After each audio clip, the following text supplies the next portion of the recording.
Hello, guys, back with another video, and this video is going to be a review of John Cena Experience DVD that I got back in November last year. Now, this DVD is about John Cena's matches and stuff in the and documentary on leading up to WrestleMania 26. The first disc was about this documentary talking about all the things he's done in wrestling and leading up to like WrestleMania 26. The second DVD or second disc and the third disc is about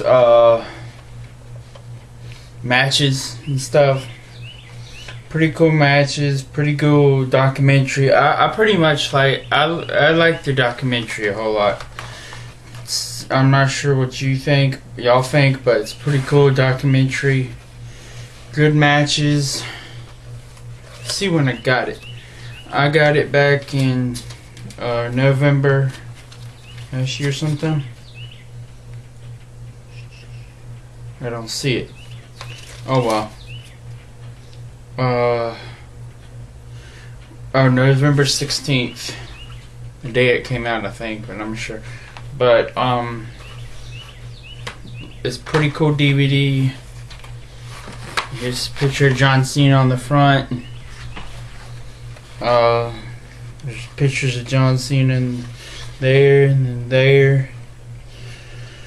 So pretty cool. Out of 10, I'd probably give it a, I don't know, a 7 or 8. I think that there could have been a little bit more documentary on it. It wasn't a whole lot of documentary. I like matches and documentary, but like I said, it'd be better if it had a little bit more documentary. But overall, it's a pretty good pretty good 3-disc DVD collection.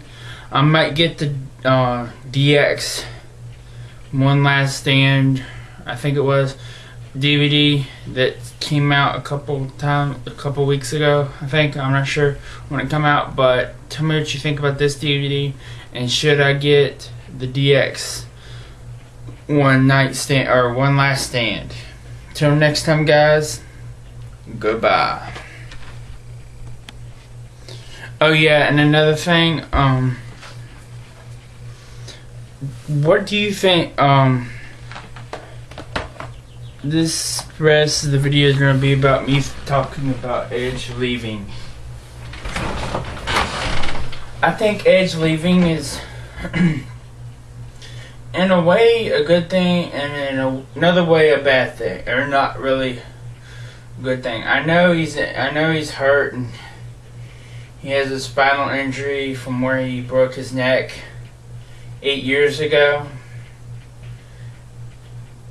And it's also a good thing that he doesn't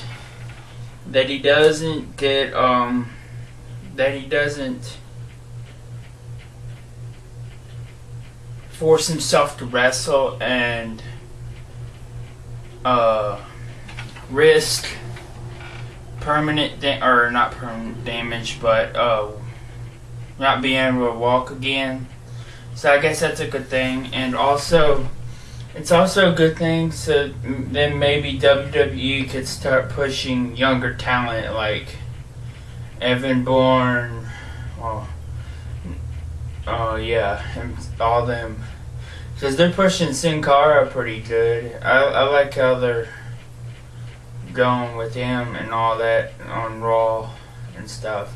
So it'd be pretty cool if they would make a tag team with Sin Cara and Rey Mysterio.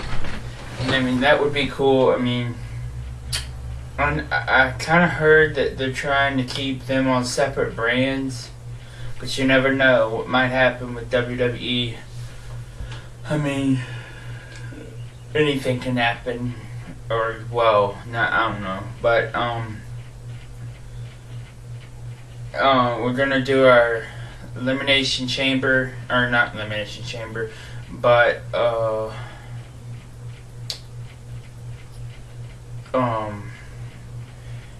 Extreme Rules pay-per-view predictions in a couple days, maybe sometime next week, because Matthew's off from school.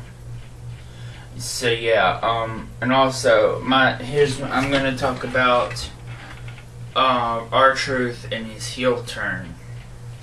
Now, I'm not sure. I think WWE kind of went off on a limb when they turned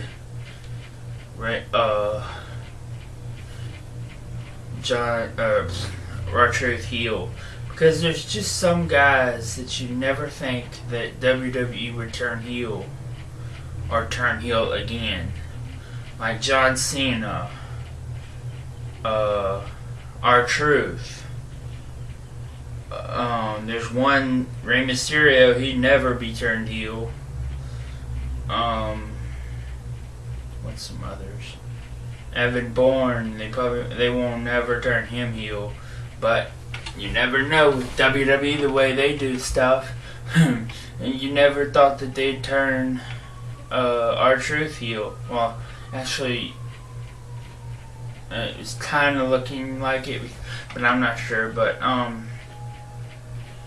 Kofi's another one that you don't think they would turn heel, but they might throw us a blind side. But I don't know. With the way they had him do on how he pretended like he was going to help him up, but when you thought he was going to help him up or walk away, he'd jump him again. Like that one time he helped him up and then he dropped him dead down on his face. Just crazy.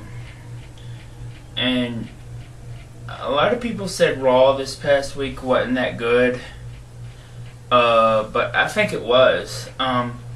Raw is better now than it was this time last year when they had the dumb guest host thing. I mean, the minute they got rid of that, Raw went up. I mean, once they got rid of the dumb guest host thing, which I thought it got kind of stupid. A lot of them are kind of stupid. I mean, every once in a while here now they have like a guest star, but they're not like the main part of the show like it was this time last year with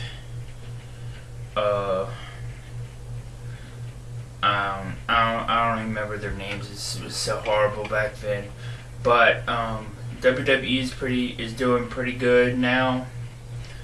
I think a lot better than other companies. I mean, you may say that wrestling is fake, but it may be fake, but it's entertaining. A lot more entertaining than any other things that you could possibly think of. Like, I don't know, but wrestling is just entertaining, and WWE is the most entertaining wrestling company that I've watched. I mean, like I said before, TNA is boring. I fell asleep watching it one time because it's so freaking boring. But anyway, oh yeah, back on topic about Edge leaving. Like I said, I think it's a good thing and a bad thing about Edge leaving. It's a good thing so he won't get injured further, and they'll be able to push better or younger talent and be able to keep their company up and running for years to come, which it already was going to be, but oh well. But it's also a bad thing for the fans that have been that's been a fan of him for ever since he started, or 3, 4 years, 5 years ago, 2 years as of us. Well, actually, we weren't the biggest Edge fan at the beginning of it. I think I became an Edge fan when he returned at the Royal Rumble and won it. I even predicted him to return and Now let me take that back. I became an Edge fan before he returned to the Royal Rumble. I became an Edge fan when he had that speech on SmackDown about him being injured and talking about whether he thinks he'll come back or not. So that point on was when I was an Edge fan. I mean, I think they did better with him on SmackDown than he was on Raw, because look what they had him do on Raw the couple months that he was on Raw.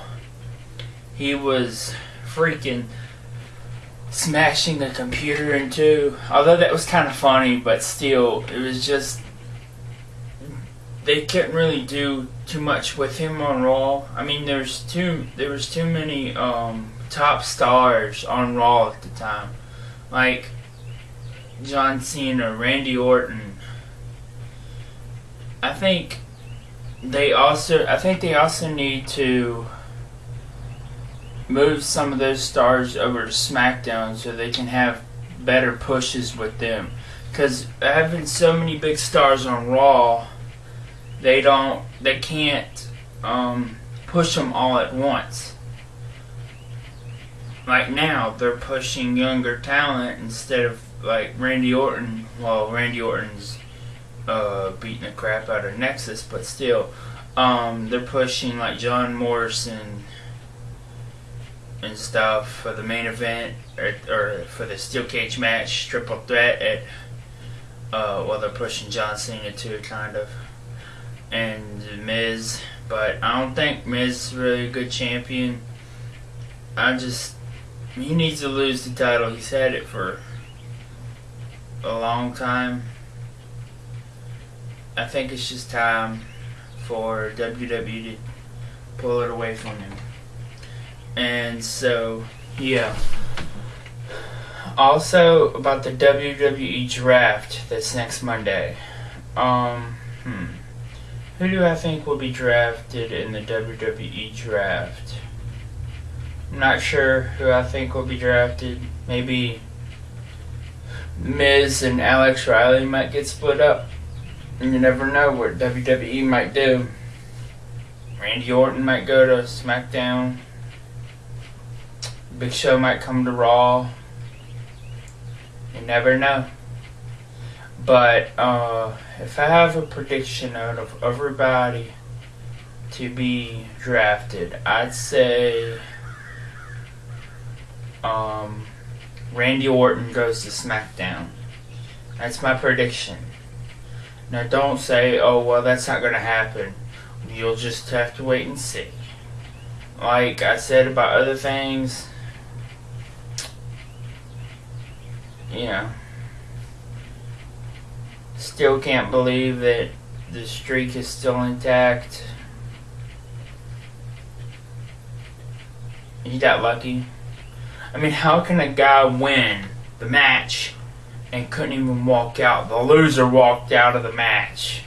Walked out after the match. That's just crazy. But like you said, Undertaker's old. It's about time to him retire, so they need to end the streak so he can retire. So yeah, comment below and tell me what you think about all the things I've said in this video. This video was pretty long, so yeah, comment, rate, subscribe, and I'll see you next time. Goodbye, guys.